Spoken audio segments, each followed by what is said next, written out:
नमस्कार दर्शक बंधु साई अनंत आश्रम को स्वागत। यही विषयटी आम समाज और आधुनिक जीवन पर बहुत गुरुत्वपूर्ण अतुट सत्य को प्रकाश करे। प्रथम रही चाणक्य जो एक प्रतिष्ठित बुद्धिजीवी और राजनीति गुरु थे, से समस्त को अनेक आदर्श सिद्धांत देते। तांकर जीवन विशेष राजनीति और धनधान्य जो एक शक्तिशाली राज्य सृष्टि करिबारे निर्वाह करा जाइछि।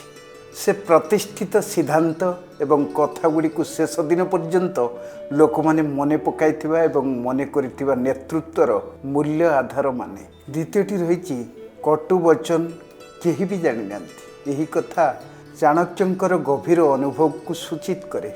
से कहिछंती जे आमे यदि किछि भल करिबाकु चेष्टा करुथिबा तेबे आमे ताहा प्रकाश करने आवश्यक नुहे। आमर कार्य ताहाकु देखिबाकु दियाजिबो उचित नुहे, कारण दया किंबा उत्तमता किपरि कराजिबो से यार स्वतंत्र फल हेबा उचित। चाणक्यंक ही बाणीर अर्थ करिबा सहित प्रतिष्ठित होइछि।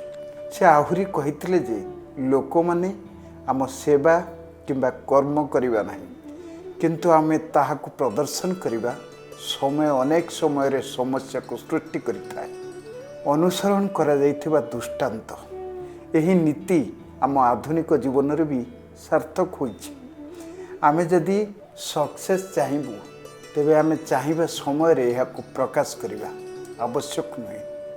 काले आमर प्रतिष्ठा एवं स्वतंत्र अधिकार क्षमता समय पर आधार पाइथिबा प्रकृत तथ्य चाणक्यंको अनुष्ठान। से समय रे चाणक्य सर्वदा नीति पाई सत्यवंत संधान परिचय तथा प्रबल निष्ठा हेबाकु सुपरिचित थिले। से केवल आधार एवं सिद्धांत रे विश्वास करिवे। से किछि प्रसंग रे अतुट प्रतिष्ठा तथा प्रतिष्ठित सूत्र गुडी को साधन करिथिले।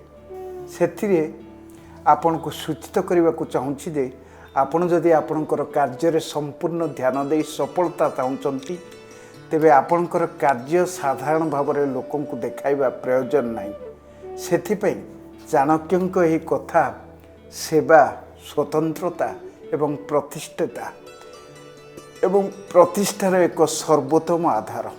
धन्यवाद।